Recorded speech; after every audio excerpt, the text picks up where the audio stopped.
Welcome to Never Rewrite. I'm Isaac Askew. And I'm Jeffrey Sherman. And today we are joined by guest Brian Genisio to talk about a rewrite that he successfully executed at Khan Academy. Brian, welcome to the show and thank you for coming on. Thanks for having me. So, the genesis for this talk, you gave a lightning round speech at the latest lead dev, which was awesome. And you talked about how Khan Academy, you migrated their systems from Python to Go. It took 3.5 years, but it was successful. And I was like, oh, we have to talk about this because this is awesome on all of our levels. So why don't you, for the audience, lay out how that, just the general idea, the genesis of the project and all of that. Yeah, so this didn't come out of nowhere, of course. There were a lot of motivations for doing this, including a really strong forcing function, which was we were on Python 2.7, and that was end of life, and Python 3.0 was not backwards compatible. So we knew no matter what, we needed to rewrite our backend one way or another. Mm-hmm. Mm-hmm. So let me just so I've written like exactly one utility in Python, and the developer that I was pairing with gave me a compliment. She said, "Your Python is correct, but it looks like a Java developer wrote it." And I'm like, "Well, totally, you've got me." So it was idiomatically wrong, but it worked correctly. How breaking was the change from Python 2.7 to 3? Because I know it wasn't backwards compatible, but just how bad was it? I don't know. Hmm. To be honest, I was not in that initial decision Mm. to do this, and so I tend to be a front end developer who's full stack, and at the time I was an IC. I'm a Mm-hmm. manager today, so when we made this decision, I really didn't get involved with the difficulty on why we were going to 3.0. I just know that this was the forcing function for us. We're on Google Cloud Platform, and they were going to support us for a little while after end of life, but they also wanted us to get off of it, and so we knew we had to move to something. But yeah, I don't have an answer for that. I don't know off the top of my head. I'm sorry. Oh, that's cool. So right off the bat, you've hit one of the fundamentals that Isaac and I have sort of hit on in the past about that makes a rewrite successful, which is you had a forcing function that forced you to do it. You had to get off Python 2.7. Google was not going to let you stay, Mm-hmm. and so it wasn't optional, which was one of the things. Like you had to do it. You had to do a rewrite, and you had to finish it at some point. So that is immediate. So it took 3.5 years, if I remember right, if I It wrote it did. down right. Yeah. Uh, so that was brutal. Could you tell us more about that process? Sure. I was a part of this process at the very beginning, and that was grinding through everything that Khan Academy is and does. Um, and we took a few different perspectives, one of them being product focused. So, not what is the code that we have, but what are the things that we do. And we even broke that down into two main categories. One we called um, minimal viable experience. We didn't call it product because we already had a product. Mm-hmm. What are the things we do today that make us us? And if we stopped doing them, we wouldn't be Khan Academy anymore. That was minimal viable experience. And then there was everything else. The other things that may or may not directly support that. We are not a user management platform, but we have user management, and that is Mm-hmm. necessary for that MVE. So that makes it into the MVE. But you might look at something like reward mechanics and say, well, if we didn't have reward mechanics, we're still Khan Academy. Our Mm-hmm. mission is still there. And so that would not make it into the MVE. And so that was the product perspective. And so the entire product team grinded through every single thing we did and categorized things by team and function and things like that. And then we also looked at it from a technical perspective. And, we had already started this process of thinking about starting to split in Python our monolith into services. And so we already had boundaries within the code. And so we kind of looked within, even though it was a monolith, we looked within these boundaries to start asking ourselves, what are the things that this system does? Another thing we were doing was migrating from REST to GraphQL when we had to make this decision.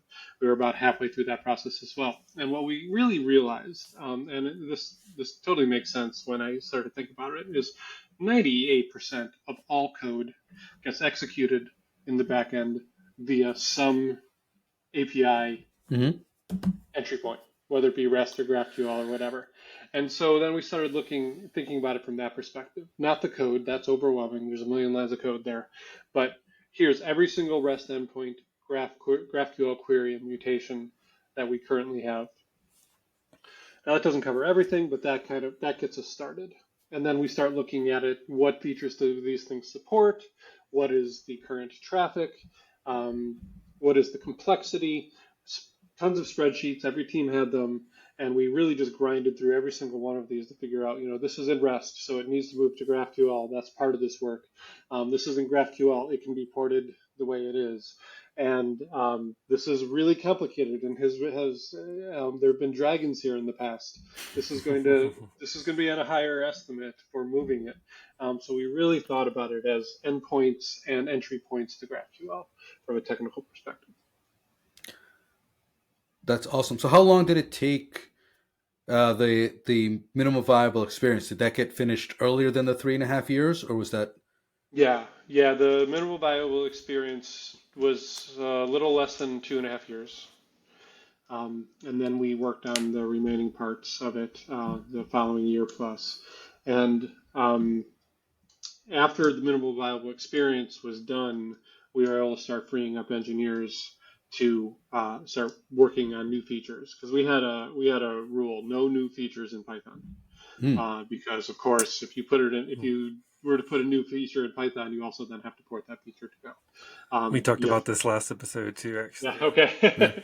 Yeah. So You don't want to I got a question for you. Then, Yeah. so for these boundaries, for the minimum viable experience boundaries, Mhm. for the things that fell outside of those boundaries, was it just that after you ported the ones that were within the boundaries over, the ones outside the boundaries were just disabled until they were ported as well?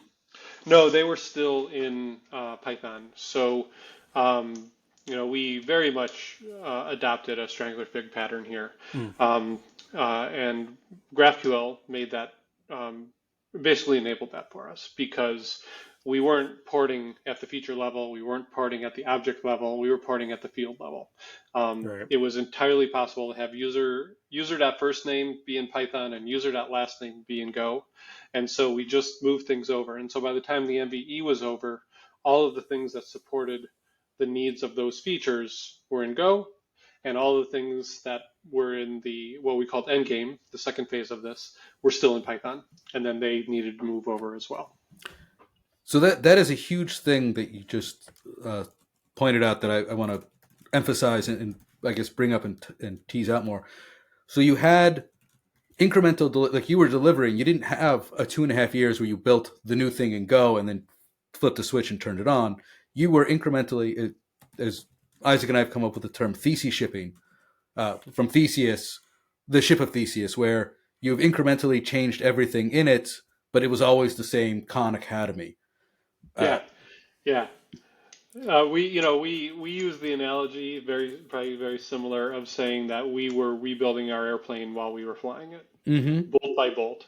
We would get shipments brought to the airplane, we would replace it, and then we would drop the old stuff. And by the end, we still had a flying airplane. It was just it was, instead of B-52 bomber, it was a stealth bomber, whatever.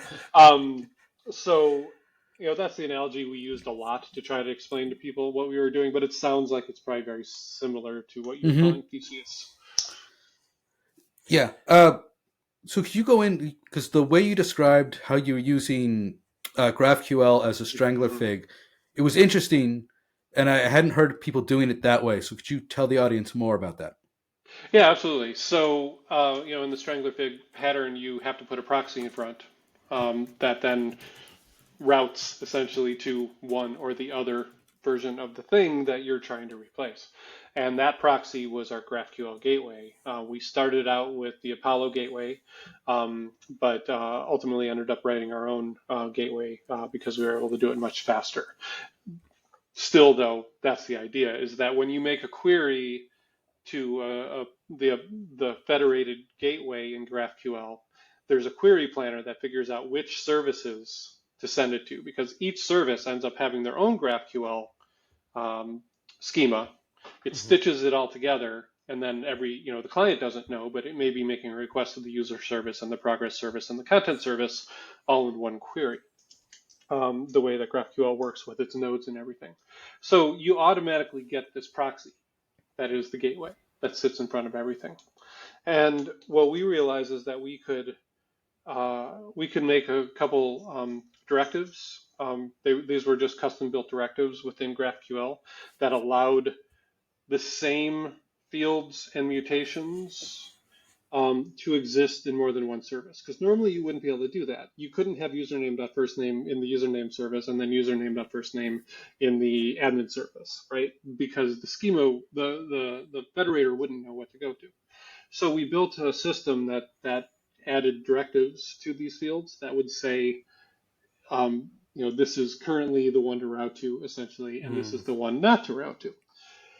And that's the overall outside view of it. And then what that enabled us to do is side-by-side testing.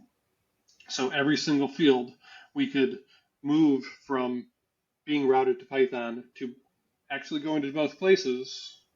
And the Python one is what comes back, but then you've got data to compare, and then we build a report for it. And as soon as that's clean, then you switch over. The Python one exists, but the Go version is now the one that's in prod. And then once you're happy with that, you can just delete the Python one, remove the directive from Go, and then now everything's completely in Go and doesn't even exist in Python. And we had something like, I think it was 5,400 fields and mutations in our GraphQL API. This was literally done one by one. Oh, wow. Yeah, sometimes we'd group them, right? First name and last name have a lot of synergy, and so we would group them together. But our reports were individual fields, and then we could look at it and say, hey, there's some problems with last name, but first name's good to go. All right, let's move first name over. As an example, it's usually a little bit more complicated than that, but that's the basic idea on how we were able to use GraphQL as our strangler fig pattern. That seems really, really powerful. Like the ability to support both, the new and the old, and then also get a report on the differences between them. Have you considered, and I don't know where Khan Academy stands on this, but considered open sourcing that piece of it? Be like, hey, here's a strangler fig enabler for GraphQL that helps you cut over. That seems like it would be a very useful piece of software for the world. It was so bespoke that it would be hard to extract. I think it wasn't hard to implement, though. It's the type of thing where, if you spend a little bit of time, because the Apollo Gateway, for example, is open source. And I should add that I'm pretty sure, don't quote me on this, but I'm pretty sure the Go implementation of our GraphQL Federation server is open source. And so that would be built in to our Federation server. And we're actually still using a portion of Apollo. We're using the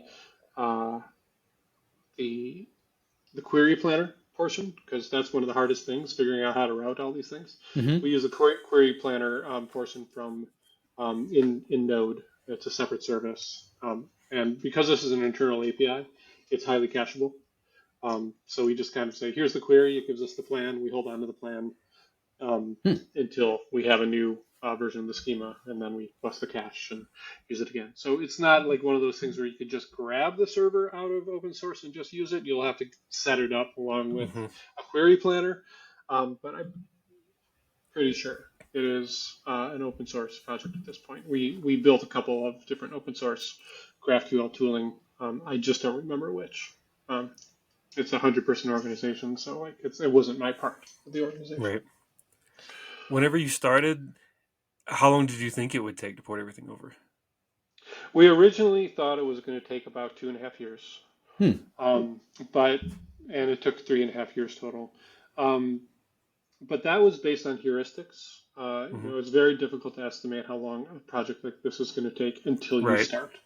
And so we used a heuristical model for estimating. It was more like waterfall, less agile. And I could go into why we went this way. I can justify this, but um, No, we uh, we found that more waterfall, the more you can define what it is you have, the easier the rewrite kind of project goes. That's another thing that you guys right. did correct. Like that, we found what really helps with this kind of operation is if you know defining what you have up front. Yeah, because it's immutable, Mm-hmm. right? Agile's great when you're when your priorities are shifting and you're trying to Right. build something from scratch. But when you have a thing that you know it has to do all the things and it can't do anything that's not in there, or else you break the site, um, Agile doesn't give as many benefits in that case. And so we really, going back to what we did, is we use a heuristic to say, I think it was somewhere around 50 lines of code per person per day. And that's how we started.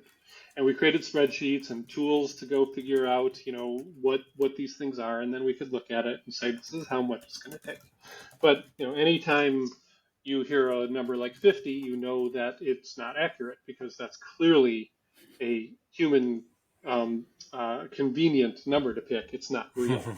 I Um, can write 50 lines of comments. Boom, like that. yeah, right, right. I'll The have ChatGPT do it. reality the reality, after we spent some time working on this, when we actually looked at our burn downs and whatnot, is that if we were to then take that heuristic and apply it to the reality, it was probably more like 40 lines per person per day. All of a sudden, we got something that our burn down matched our plan, and that's kind of what got us to a longer tail. And then there were other things unforeseen that you just can't, when the project's this big, you just can't estimate.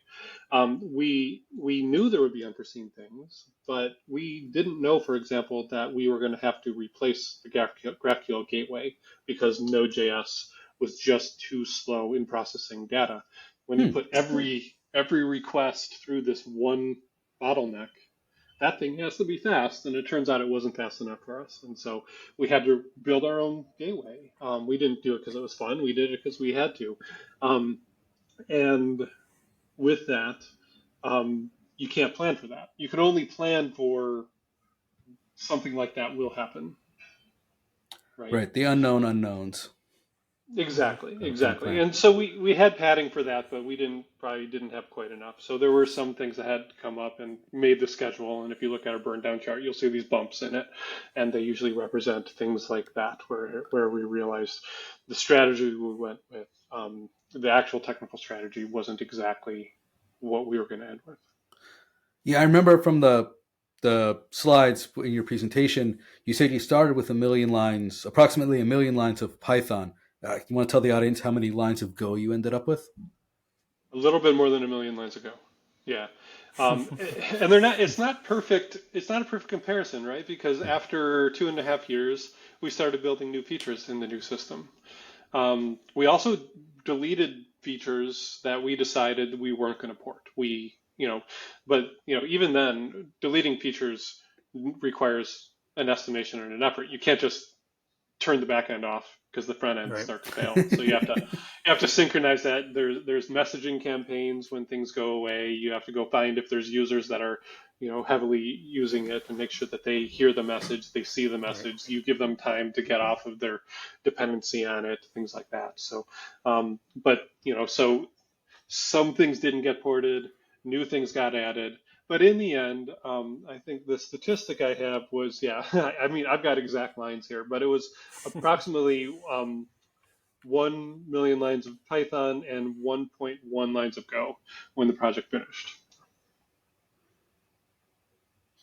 So I think an interesting driving factor here that makes it a little bit different from the other rewrite stories that we've talked about before is that you had to do it. Right. This was a Mhm, forced mhm, upgrade. And some of the other ones we've discussed on the show before were like we were considering doing it because of scaling issues. It wasn't a forced thing. It was like it would be more mhm, efficient if we built it this way, or it's solving like a bottleneck if we built it this way. Um, And then we had talked about too, Jeffrey, like some of them will start and then you'll burn through so much cash with pulling your developers off other features to try to do this rewrite that eventually management might get frustrated and say, all right, screw this, we're going to kill the project because we need you guys working on the other things that are making money. Whereas Hmm. again, here, this had to happen. You had Hmm. to upgrade this version.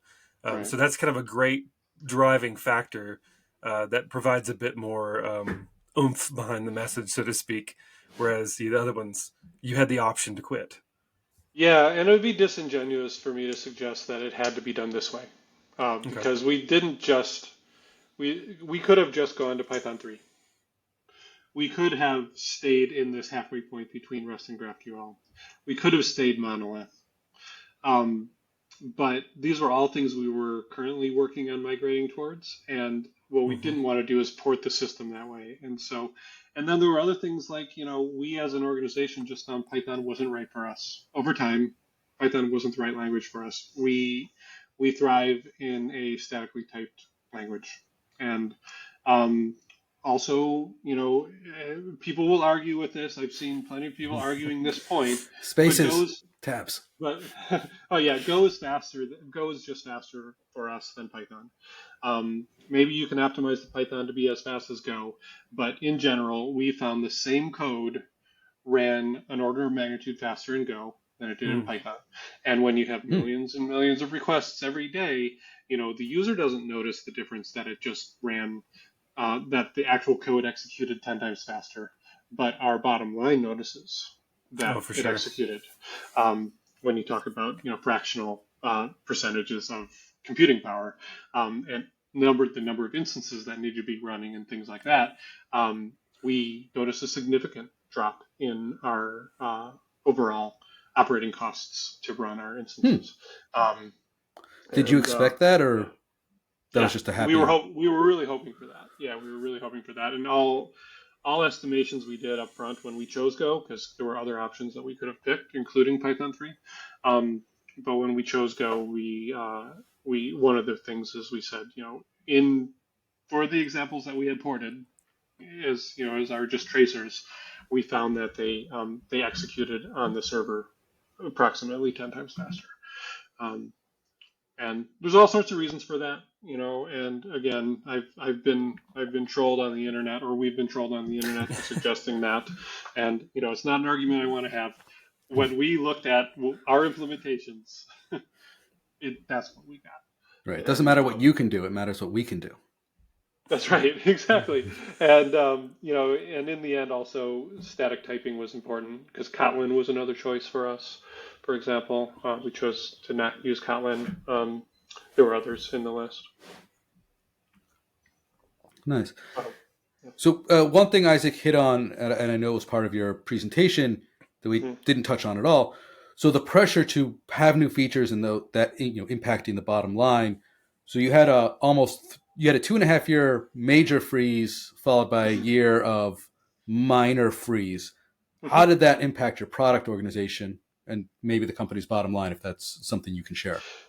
Sure. Well, bottom lines are different for us because we're nonprofit. Hmm. Um, we're in a for-profit world. Every user makes you money, ideally. Mm-hmm. In a nonprofit world, every user costs us money. And so we just think about finances differently than you Hmm. would if you Right. were a for-profit company, Interesting. where it's more about opportunity costs when we don't write new features than it is sales. I mean, that's not. It's more complicated than that because we do have some sales channels, even though we are nonprofit. We do have some offerings, but um, I think bottom line is one we were less concerned with. We were more concerned with a few things. Number one is, as a product organization, when you talk about product managers and designers, it's really hard being in an organization having all these ideas and being told no Mm-hmm. for years at a time. And that was extremely difficult for our organization. Enough that if you look at who was in the design and product team when we started and who was in the product and design team when we ended, I think the answer is one person stayed from the beginning to the Oh end. wow. And It's that, huge. yeah, that's huge. That's absolutely huge. And again, it would be a disingenuous and oversimplification to say it's only because of this, but it was a big driving factor. And then from a product perspective, even though we're nonprofit, we do have quote unquote, um, uh, um, we have people that are our competitors, and they were building features ahead of us. We don't necessarily need to worry as much about competitors in this space, but we do need to care about relevancy. Right. I talk a lot about the Mr. Wizard factor. You may be old enough to remember Mr. Wizard. I remember Mr. Wizard. Yeah, but yeah, so there's probably an age difference there between the two of you. You both know Bill Nye the Science Guy, though, right? Mm-hmm. I Right. do. Yeah. So Mr. Wizard was the precursor to Bill Nye the Science Guy. Bill Nye the Science Guy just did it better and more flashy and had better marketing. And Mm. Mr. Wizard, who in my childhood experience was pretty awesome, lost relevancy and no longer. Most people don't even know who that person is anymore. And I I just assumed we he we risked the had same died. problem. 'Cause- Oh I my gosh. I well, don't no, think he so. was in my mind he was an older man on TV in the mid Uh, '80s. So yeah, it's 30 years later. He's probably not with us anymore, and I, that's why you don't hear you from know, him. I got it. Yeah. I don't I know will the Google this actual after the story. show. Yeah, yeah, I don't know the actual story. I just use it as an analogy of Yeah. how nobody knows Mr. Wizard unless you were a kid Got it. in the '80s, but everybody knows Bill Nye, and there wasn't a lot of time in between. I think, I want to make sure that we remain relevant, that we can Hmm. fill out our mission, and when you don't develop features for 2.5 years, a lot of things happen. Our SEO dropped significantly because we weren't paying attention to Right. it. Other companies were building out SEO features that increased their SEO juice, and we were not. So we got out searched, and there's a lot of things that happened in that space where we simply um, you know fell behind in the market. And thankfully, Yeah. this was a success. It didn't kill us. We walked away and immediately built a very prominent feature on our system that we call Conmigo. It's an AI-driven tutor. Hmm. It's getting a Oh, lot cool. of attention, and our new system allowed us to build it very quickly. So thankfully, we were able to recover from this. But Hmm. during that time, it was a pretty big hit to the organization. Yeah, and I can imagine too. Like if you said that there was so much churn in the product team because of, Mhm. presumably just because of the lack of being able to be effective product people. They're trying to pitch these new ideas, and none of them can happen because of the freeze. I can see that frustration. So there's so many different pressures here that this rewrite was able to withstand to deliver that seems a bit uncommon compared to other rewrites we've talked about. Mhm. Yeah, I don't think the pressures were uncommon, but your ability to actually deliver in the face of those pressures is extremely uncommon. Yeah.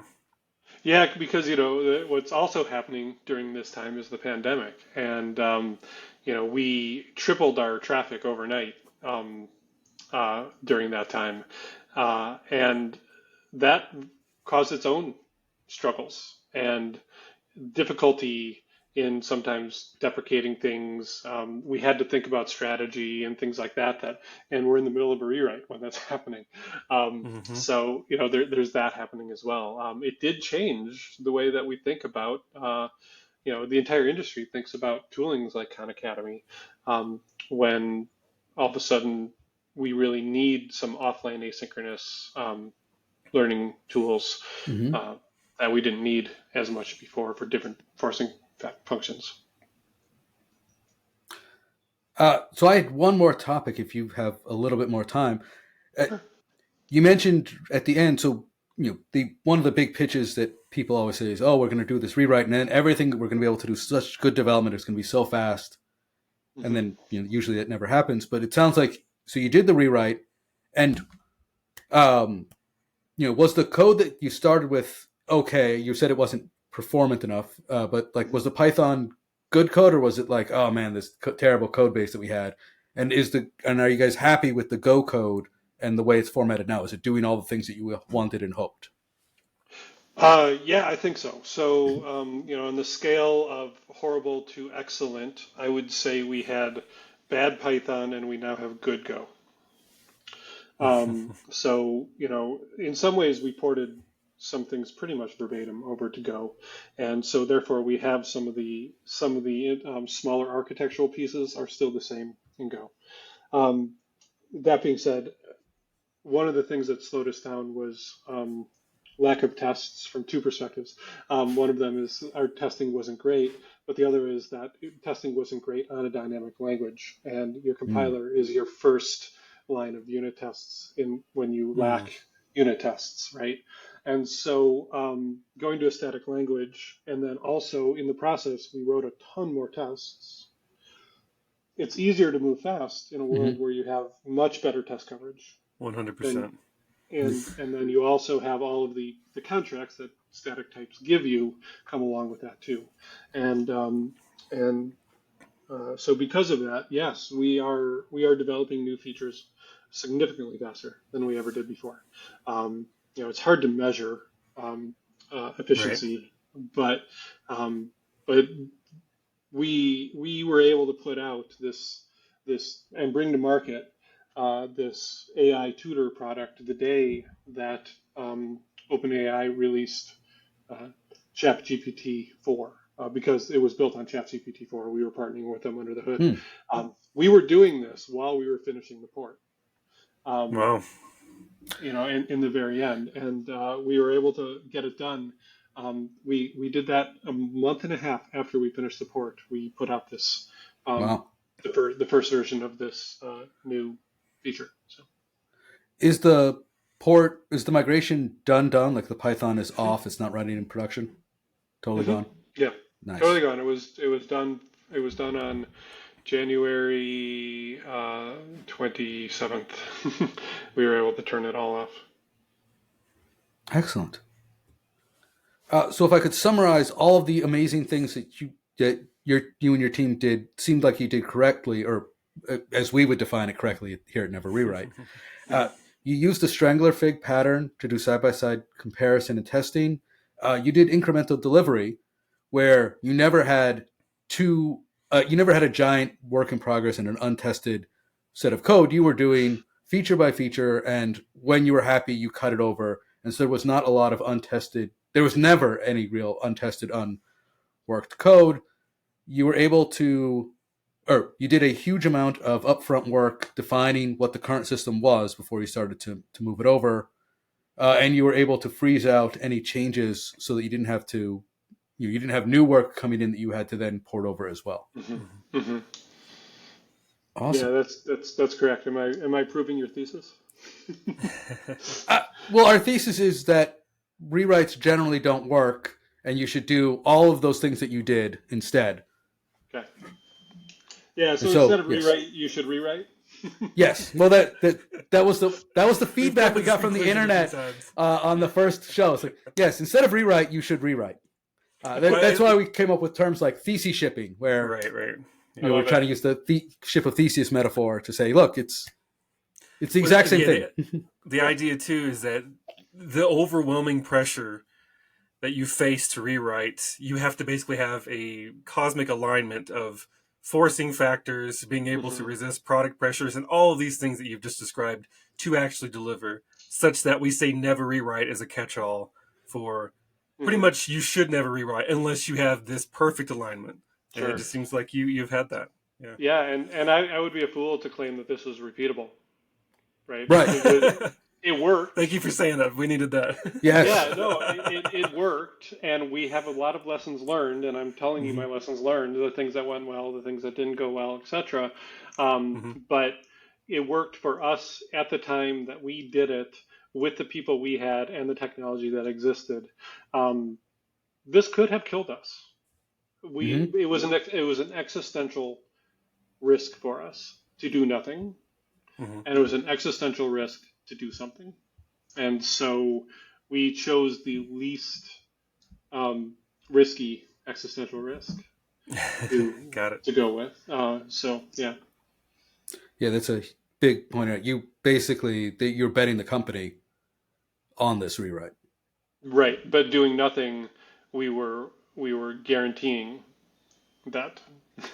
Right. The Google would Possible eventually failure shut you versus down. certain failure. Google would have shut us down. Yeah. In fact, they would have probably shut us down a lot earlier than when we ended. They held on with us because they knew we were actively working on it and showing progress and whatnot. But we Mm. did have a contract with them that said we would finish by January 31st of 2023. Um, You Oh, so you finished finished what, with 4 4 days days to early? spare. yeah, Wow. that's right. Incredible. Awesome. Brian, this has been awesome and an incredible episode. Thank you so much for coming on. If people want to learn more about you or get in touch or learn more about Khan Academy, how would they do that? Sure. Well, I'm Brian Genisio on LinkedIn. As far as I know, I'm the only one. And yeah, I work for Khan Academy. We are our mission is to provide a free world-class education for anyone, anywhere. And we are always hiring, or I should say, we are often hiring. You can go to our careers page and see what roles we're hiring for today. Um, and if you're not familiar with Khan Academy, I think it's pretty amazing. So check it out. You can learn anything that's on our platform at least. Awesome. Thank you so much, Brian. Uh, and thank you for listening. I'm Jeffrey Sherman. I'm Isaac Askew, and this is Never Rewrite.